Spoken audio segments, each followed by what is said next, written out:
ಕಚ್ಚಿಸುವಂತ ಕೆಲಸ, ಕುರ್ಚಿ ಕಾದಾಟವನ್ನ ಜನರು ನೋಡಿ ಚೀತು ಅಂತ ಇದ್ದಾರೆ.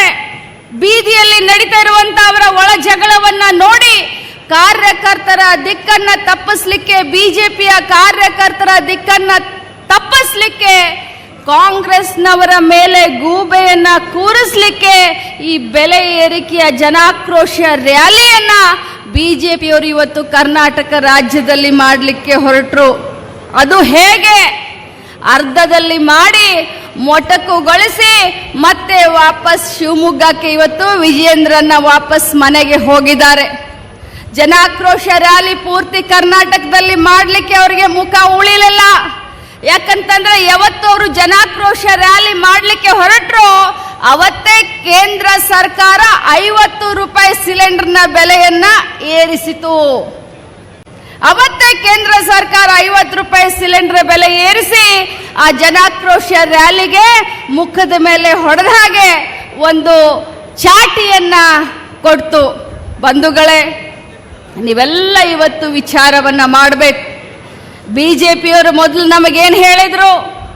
136 ಸೀಟ್ ಬಂದ ತಕ್ಷಣ ಹೇಳಿದ್ರು ಕಾಂಗ್ರೆಸ್ ಪಕ್ಷದ ಸರ್ಕಾರ ಉಳಿಯೋದಿಲ್ಲ 6 ತಿಂಗಳ ಅಂತ ಹೇಳಿದ್ರು. ಆದ್ರೆ ಇವತ್ತು ತಮ್ಮೆಲ್ಲರ ಆಶೀರ್ವಾದದಿಂದ 2 ವರ್ಷ ನಮ್ಮ ಸರ್ಕಾರ ನಡೆಸಿದ್ವಿ. ಆಮೇಲೆ ಹೇಳಿದ್ರು ನಾವು 5 ಗ್ಯಾರಂಟಿಯನ್ನ ನಾವು ಜಾರಿಗೆ ತರೋದೇ ಇಲ್ಲ ಅಂತ ಹೇಳಿದ್ರು.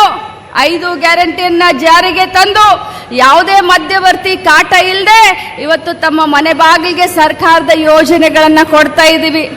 ನಮ್ಮ ಮೇಲೆ ಒಂದಲ್ಲ, ಎರಡಲ್ಲ, ಮೂರಲ್ಲ, 10 ನಮ್ಮ ಮೇಲೆ ಗೂಬೆಗಳನ್ನ ಕೂರಿಸಿದ್ರು ಕೂಡ ಬರೀ ಜನರ ಸೇವೆ, ಜನಾರ್ದನರ ಸೇವೆ ಅನ್ನೋ ರೀತಿ ಕಾಂಗ್ರೆಸ್ ಪಕ್ಷ ಕೊಟ್ಟ ಮಾತನ್ನ ನಾವು ಉಳಿಸ್ಕೊಳ್ತಾ ಇದ್ದೀವಿ. ನೀವು ಮೊದಲಿನ ಬೆಲೆ ಇವತ್ತಿನ ಬೆಲೆಯನ್ನ ನೀವು ಹೋಲಿಕೆ ಮಾಡಿ ನೋಡಬೇಕು.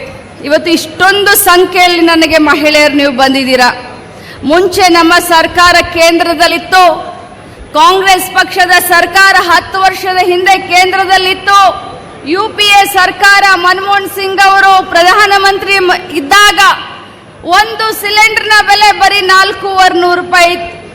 ಈಗ ಒಂದು ಸಿಲಿಂಡರ್ನ ಬೆಲೆ 1,500 ರೂಪಾಯಿ ಆಗಿ. ಅವತ್ತು 1 ಲೀಟರ್ ಪೆಟ್ರೋಲ್ ಬೆಲೆ 50 ರೂಪಾಯಿ, 60 ರೂಪಾಯಿ. ಇವತ್ತು 100 ರೂಪಾಯಿ ಆಗಿದೆ. ಒಂದು ಚೀಲ ಗೊಬ್ಬರ ಬೆಲೆ ಅವತ್ತೆಷ್ಟಿತ್ತು? ಇವತ್ತು ಒಂದು ಚೀಲ ಗೊಬ್ಬರ ಬೆಲೆ ಎಷ್ಟಾಗಿದೆ? ಕೇಂದ್ರ ಸರ್ಕಾರಕ್ಕೆ ನಾಚಿಕೆ ಆಗಬೇಕಾಗಿತ್ತು.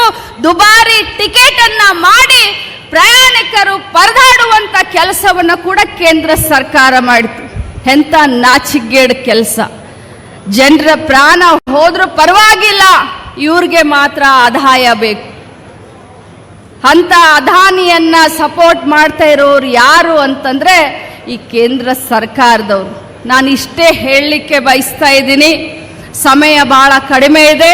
ತಾವು 10 ಗಂಟೆಯಿಂದ ಬಂದು ಕೂತಿದ್ದೀರಾ.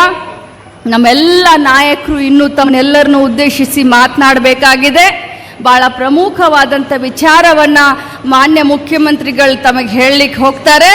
ನನಗೆ ಗಾಡಿಯಲ್ಲಿ ಬರಬೇಕಾದ್ರೆ ಹೇಳಿದ್ರು, ಲಕ್ಷ್ಮಿಯಮ್ಮ ಹೇಳಿಬಿಡು, ಮುಂಬರುವಂತ ದಿನದಲ್ಲಿ ಇನ್ನೊಂದು ವಾರದಲ್ಲಿ ಗೃಹಲಕ್ಷ್ಮಿಯ ಈಗ ಬರುವಂತ ಕಂತನ್ನ ಇನ್ನೊಂದು ವಾರದಲ್ಲಿ ಬಿಡುಗಡೆ ಮಾಡ್ತೀನಿ ಅಂತ ನನಗೆ ಮಾನ್ಯ ಮುಖ್ಯಮಂತ್ರಿಗಳು ಹೇಳಿದ್ರು.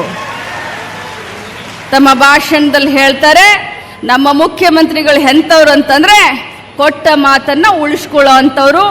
ಬಂಧುಗಳೇ, ತಾವೆಲ್ಲರೂ ಈ ಕಾರ್ಯಕ್ರಮಕ್ಕೆ ಯಾಕೆ ಬಂದಿದ್ದೀರಿ ಅಂತಂದ್ರೆ ಕೇಂದ್ರ ಸರ್ಕಾರದ ವಿರುದ್ಧ ಇರುವಂತ ತಮ್ಮ ಆಕ್ರೋಶವನ್ನು ಹೊರಗೆ ಹಾಕ್ಲಿಕ್ಕೆ ಬಂದಿದ್ದೀರಾ.